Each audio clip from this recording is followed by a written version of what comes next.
In this episode, let's have a look at something called loudness normalization that will help you get your audio for your video loud enough, but not too loud.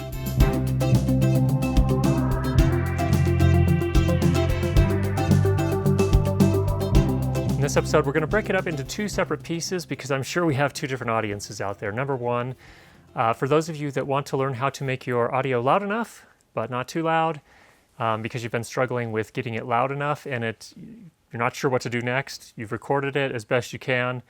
Let's just go ahead and talk about a tool online that will help you to take care of that. And then for those that really want to dive in and kind of dig in and understand this at a much more technical level, we'll pull up Adobe Audition and show you how to do it at a more manual level so you understand the process. And then you can make a good choice from there, whether you want to manually do it yourself in Adobe Audition or if you want to use this online service. Let's first of all talk about this service called Auphonic. It's at auphonic.com. And what this service does is it allows you to record your audio. You already record your audio on whatever gear you have. You send the audio files to Auphonic. Auphonic processes them online, and then you can download the processed files and sync them back up to your video. So it's a really great service. It is a freemium service, meaning that you get 2 hours of audio processing free per month. And then anything beyond that you have to pay for. Now, don't worry, that sounds like not very much, but the fact of the matter is they're very generous about how they count those 2 hours. See, for example, here I've uploaded 2 test files, and I've gone back and tweaked them several times. All they charged me for in terms of my hours, out of my 2 hours available for the month, is they charged me for the length of time that each of those clips are the files themselves. So if I go back and edit and sort of change some of the settings and have it process again, they're not charging me additional minutes for that. So 2 hours is actually pretty generous. There are a couple of other options as well. You can download and run and purchase actually a desktop app so that you don't even have to upload your files. You can just run them on your own desktop app. The desktop app does cost $89 US, so there is a price to that, and I would hold off on that. First of all, try the service online. Make sure you come to appreciate it and find whether or not it works in your workflow. And if it does and you want something more efficient, then I would go for the desktop app. There is also an Android and iOS app available. It's a little rough, I will confess, but it will definitely, I think they'll probably get it there over time. It's not the most refined app, but it does do the job as well. So you can record directly into your phone using that app, upload to this service, process, and then either download back to your mobile device, or you can also send the files to other services like Dropbox and things of that nature. So they've really done a really nice job here, I think, of thinking through the whole process and trying their best to make the whole process of getting the files to them as simple as possible. So let's go ahead and run through some settings here real quick. Here is a file that I already uploaded. It is a WAV file that I recorded on my Zoom H1 recorder with a little lavalier mic, a cheap lavalier mic that I'm testing right now and we'll have a review of in the future. So I've uploaded that. There are some settings here that you can set. They're not going to dive into all of these, but like basic metadata, extended metadata, you can fill all that stuff out if you want. That's just stuff that it embeds in the file so that when someone else downloads the file, or if you do look at it later, you can use that to search for the file, whatever. Then you choose your output file format. And in this case, I'm choosing WAV 16-bit. I get to choose the bitrate, and in this case, once you choose WAV, there aren't any options. You just get what you get, and that's fine. It's actually a very nice bitrate to preserve as much quality as possible.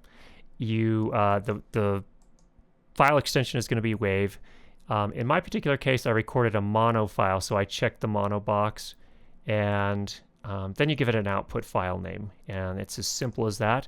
Chapter marks, I did not embed any chapter marks. If you did, you have a couple of sounds there or a couple of settings there you can take care of. You can publish the output file to a variety of services, including Dropbox. You can FTP it. You can send it directly to YouTube, to SoundCloud, and a few others as well. So some great options there. Here's the most important part, the audio algorithms. This is what it uses to process your audio, make it louder, and to also do a couple of other things. First of all, it has an adaptive leveler. What this does, if, for example, you have an audio recording of 2 people, and in the recording, one person comes across much louder than the other, for whatever reason, this leveler will actually take care of that. Or if you have some dialogue and some music in a single audio file, it will actually help to level those out a little bit. So great little feature there. Check it if you want it to apply that to your file.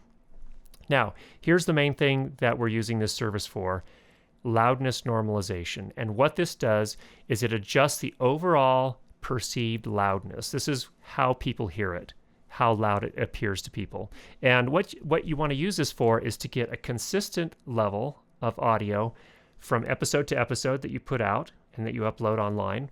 And it also puts it at a level where people don't have to crank their volume way up. So I know a number of you have written in or left comments saying, hey, I got this mic that you recommended, and the levels are just so low I can't even hear them. It's messy.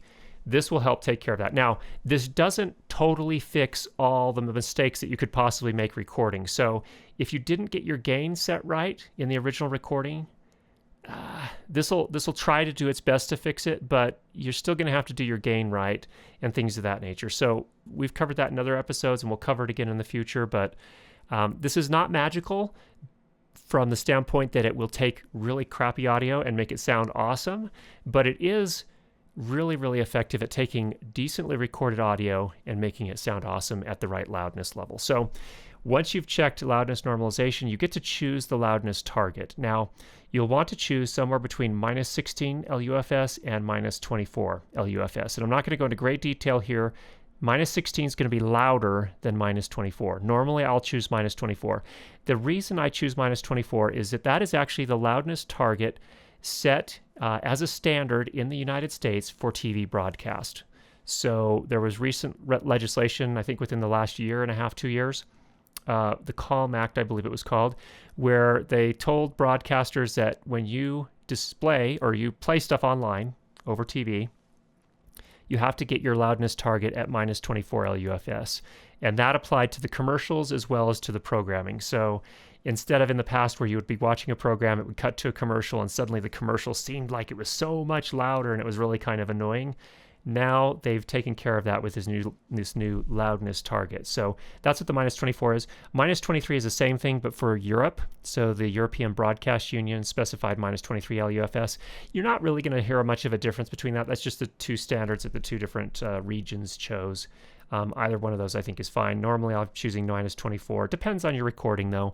You can push it up to minus 16. This is really sort of recommended for things like podcasts or something that you know is going to be played back on a mobile device.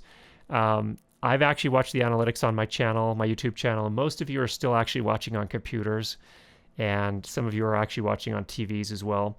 And just a few are watching on mobile devices. So I think that'll change over time, but for now, most of us, it's going to work at minus 24 pretty well. Now, there's a sacrifice. When you do go to a louder standard here, minus 16, or well, it's not really a standard, but if you go to a louder loudness level, like minus 16, you sacrifice some dynamic range. That is, it can start to sound really crunchy, or as if it's been really kind of compressed heavily. So there is somewhat of a sacrifice potentially when you do that, so you have to be careful. And it's not a problem if you choose one and you have Auphonic actually process the file and you don't like the sound, you can always come back in and change these settings. And again, it doesn't charge you any of your additional minutes for doing that, so it's really kind of nice. So in my case, again, I'm going to mostly choose minus 24 LUFS. You can also add filtering. All this is a high-pass filter. Same thing we've done before. All this does is it cuts out the low frequency rumble that you sometimes get when recording, especially like if you have some wind in the recording or you bump the mic stand or something like that. It's not usually cutting any of the vocals or the dialogue. It's just cutting all that low frequency rumble that isn't really helpful anyway. Noise and hum reduction. This can be really, really handy. So if you have some noise in there, some hum, you can check that and you can tell it how much to reduce.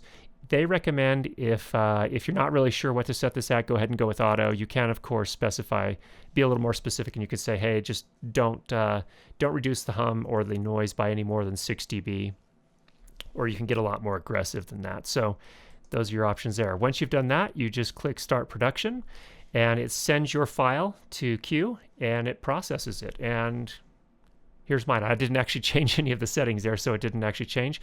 But you can see here, it makes the file available for download. So I can download that, bring it back into my video editing application, sync it up with my video, and I'm good to go. So really, really awesome service. Really excited that I discovered it. I learned actually about it from one of our friends, Ray Ortega, who is a podcaster and a YouTuber. And he talked about this. He actually interviewed some of the guys, or one of the guys from Auphonic a couple of months ago. Really interesting, kind of geeky, nerdy, very technical kind of podcast, but really great. And I'll leave some links down below for Ray Ortega's channel if you're interested in following him as well. Now, for those of you that want to dive into the details, we're going ahead and split this into 2 different episodes here because this took longer than I expected just to describe the basics. Let's leave some time in our next episodes. Go ahead and make sure you're subscribed and come on back in the next few days here for our in-depth look at the technical elements of loudness normalization. Thanks again for checking out today's episode, and we'll talk to you again soon.